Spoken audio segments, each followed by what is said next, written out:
بسم اللہ الرحمن الرحیم۔ السلام علیکم ورحمۃ اللہ وبرکاتہ۔ 9th کلاس ہم اسلامیت اختیاری پڑھ رہے ہیں، جس میں ہم باب حرم شروع کیا ہوا ہے، جو تھا انبیاء کرام کی تبلیغی کوششوں کے بارے میں۔ ہم نے مختلف انبیاء کرام کی تبلیغی کوششوں کے بارے میں پڑھا۔ ہم آپ صلی اللہ علیہ وسلم خاتم النبیین ہیں، تو ان کی تبلیغی کوششوں کے بارے میں پڑھ رہے ہیں کہ آپ صلی اللہ علیہ وسلم کی زندگی کے 2 دور تھے، ایک مکی اور ایک مدنی۔ ہم نے مکی زندگی کے بارے میں پڑھا کہ آپ صلی اللہ علیہ وسلم نے کتنی محنت کے ساتھ اللہ تعالیٰ کا پیغام پہنچایا۔ آج ہم پھر ہم نے مدنی زندگی کے بارے میں ہم نے شروع کیا کہ آپ صلی اللہ علیہ وسلم نے مدینہ ہجرت کی کافروں کی وجہ سے، کفار مکہ کی وجہ سے، اور پھر آپ نے مکہ میں آ کے کس طریقے سے جو ہے وہ دین کو پھیلانے کی کوشش کی۔ تو اس میں ہم نے کل جو پڑھا تھا کہ آپ صلی اللہ علیہ وسلم نے ہجرت کرنے کے بعد سب سے پہلے مسجد تعمیر کروائی قباء، جب قباء بستی میں آئے تھے۔ پھر اس کے بعد جو ہے آپ صلی اللہ علیہ وسلم نے مسجد نبوی کی تعمیر کی۔ پھر اس کے بعد اسلامی ریاست کا قیام ہوا، اور میثاق مدینہ کے بارے میں ہم نے پڑھا تھا۔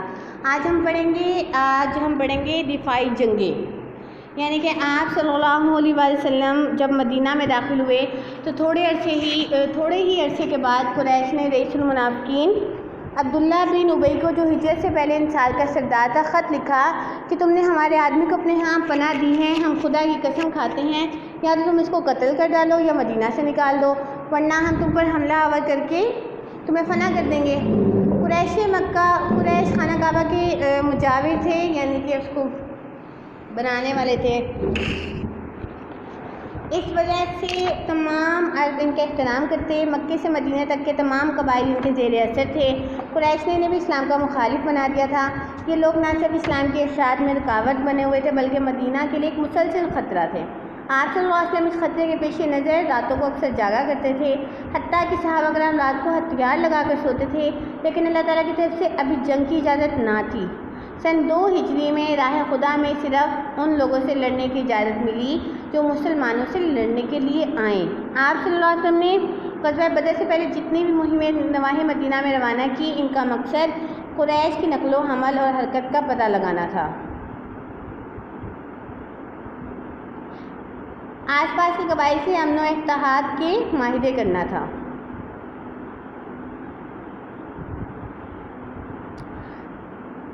دیکھیں آگے غزوہ بدر ہوا، اس کی تاریخ یہ ہے کہ آپ صلی اللہ علیہ وسلم امن کا درس دینے کے لیے دنیا میں تشریف لائے تھے، لیکن اسلام کے دشمنوں نے آپ صلی اللہ علیہ وسلم اور آپ صلی اللہ علیہ وسلم کے ساتھیوں کا جینا دوبھر کر دیا تھا۔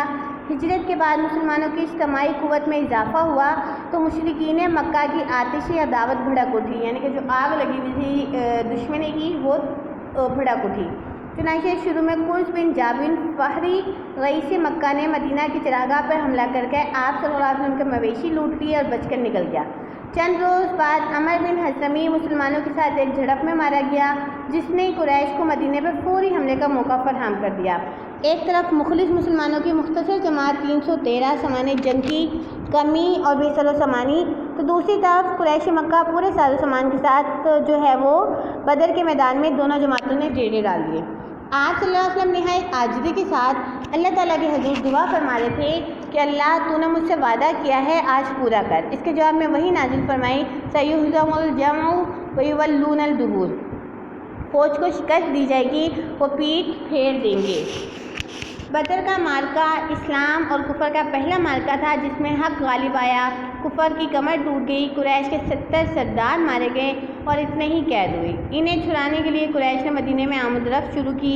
اس طرح اشاعت اسلام میں اضافہ ہوا۔ فتح بدر مسلمانوں کی ترقی کا پہلا قدم تھا۔ اس نے مسلمانوں کے خلاف یہودیوں کے جذبہ حسد کو بڑھا دیا، ان کی مخالفت اور بڑھ گئی۔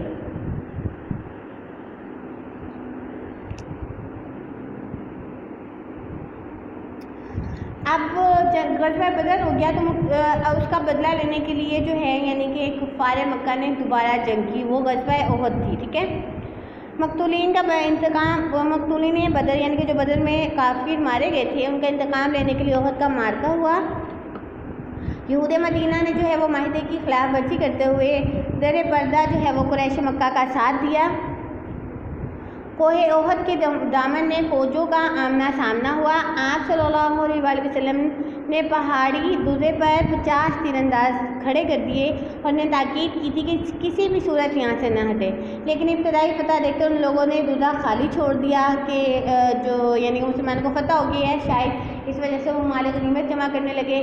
تو وہ جو جن لوگوں کو آپ صلی اللہ علیہ وسلم نے جن صحابہ کو وہاں کھڑا کیا تھا وہ بھی کیا ہوئے تھے، وہاں سے آگے تھے، صرف چند ایک صحابہ وہاں پہ جو ہے وہ کھڑے رہے تھے، جس سے آپ صلی اللہ علیہ وسلم اور صحابہ کرام کو سخت آزمائش سے دو چار ہونا پڑا۔ 70 مسلمان شہید ہوئے اور آپ صلی اللہ علیہ وسلم کے دندان مبارک شہید ہوئے اور چہرے مبارک پر زخم آئے، لیکن آپ صلی اللہ علیہ وسلم کا عزم و استقلال میں ذرا برابر فرق نہ آیا۔ آخر کفار بھاگ نکلے۔ خواتین قریش نے انتقام بدر کے جوش میں مسلمانوں کی لاشوں سے بھی بدلہ لیا، ان کے ناک کان تک کاٹ دیے۔ مسلمان عورتوں نے بھی اس جنگ میں حصہ لیا اور زخمیوں کی مرہم پٹی کرتی اور مجاہدوں کو پانی پلاتی تھی۔ یہودیوں کا قلعہ قمع۔ یہود مدینہ نے معاہدہ امن کے باوجود مسلمانوں سے غداری کی، اس لیے ان کی سرکوبی نہایت ضروری تھی۔ چنانچہ 2 سے 4 ہجری تک ان کے خلاف جو لڑائیاں لڑی گئیں وہ غزوات بنو نذیر، بنو قینقاع اور بنو قریظہ کے نام سے مشہور ہیں، جن میں غدار یہودیوں کو قتل یا جلا وطن کر دیا گیا تاکہ ان کی مکاریوں اور یاریوں کا خاتمہ ہو جائے۔ آخرکار غزوہ خیبر کے بعد ان کی سیاسی قوت بھی ختم ہو گئی۔ اسلام کے خلاف عرب کی متحدہ جنگ۔ 5 ہجری میں قبائل قریش، کنانہ، غطفان، اسد اور کئی دوسرے قبائل نے متحد ہو کر مدینہ پر حملہ کیا۔ مسلمانوں نے مدینہ کے گرد خندق کھود کر شہر کا دفاع کیا اور محصور ہو گئے۔ یہ محاصرہ اس قدر شدید تھا کہ نبی کریم صلی اللہ علیہ وسلم اور آپ صلی اللہ علیہ وسلم کے صحابہ پر 3 دن فاقے گزر گئے۔ آخر اللہ تعالیٰ کی مدد سے مسلمانوں کو فتح حاصل ہوئی اور کفار کو مجبور ہو کر بھاگنا پڑا۔ اس جنگ کا نام غزوہ خندق یا احزاب ہے۔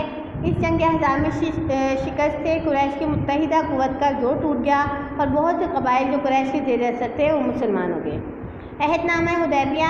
آپ صلی اللہ علیہ وسلم نے قریش مکہ کے خلاف مجبوراً تلوار اٹھائی تھی تاکہ اسلام کی تبلیغ کا راستہ کھل جائے۔ 6 برس کی مسلسل جدوجہد کے بعد قریش نے اسلام کے اس حق کو تسلیم کر لیا اور حدیبیہ کا عہد نامہ طے پایا، جس کے بعد آزادانہ میل جول سے کفار کو مسلمانوں کے اخلاق اور عادات کا تجربہ ہوا۔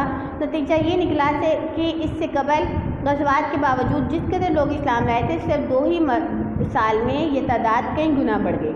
چنانچہ قرآن مجید میں سے فتح مبین یعنی کہ واضح روشن فتح قرار دیا گیا۔